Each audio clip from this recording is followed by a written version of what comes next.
Assalamualaikum warahmatullahi wabarakatuh.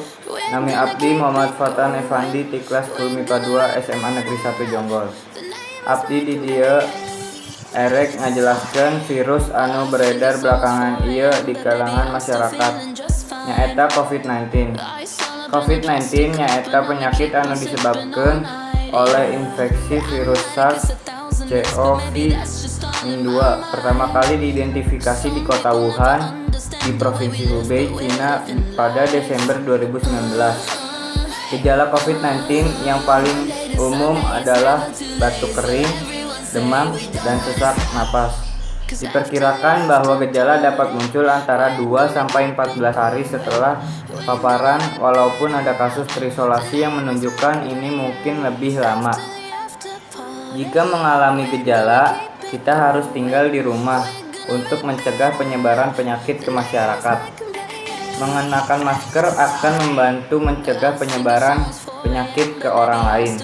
Seseorang dapat tertular COVID-19 melalui berbagai cara, yaitu tidak sengaja menghirup percikan ludah dari bersin atau batuk penderita COVID-19, memegang mulut atau hidung tanpa mencuci tangan terlebih dahulu setelah menyentuh benda yang terkena cipratan air liur penderita COVID-19, kontak jarak dekat dengan penderita COVID-19, misalnya bersentuhan atau berjabat tangan.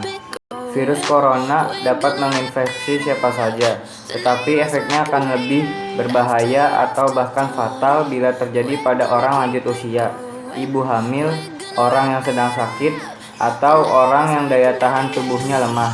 Guna memastikan kita tidak terkena virus corona atau COVID-19, kita perlu memeriksanya ke dokter terlebih dahulu.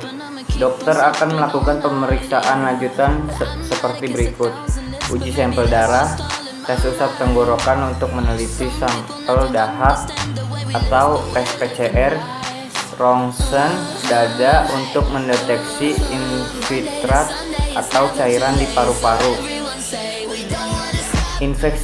Infeksi virus corona atau COVID-19 belum bisa diobati, tetapi ada beberapa langkah yang dapat dilakukan dokter untuk meredakan gejalanya dan mencegah penyebaran virus, yaitu menunjuk penderita COVID-19 untuk menjalani perawatan dan karantina di rumah sakit yang ditunjuk, memberikan obat pereda demam dan nyeri yang aman dan sesuai kondisi penderita, menganjurkan penderita COVID-19 untuk melakukan isolasi mandiri dan istirahat yang cukup, menganjurkan penderita COVID-19 untuk banyak minum air putih untuk menjaga kadar cairan tubuh.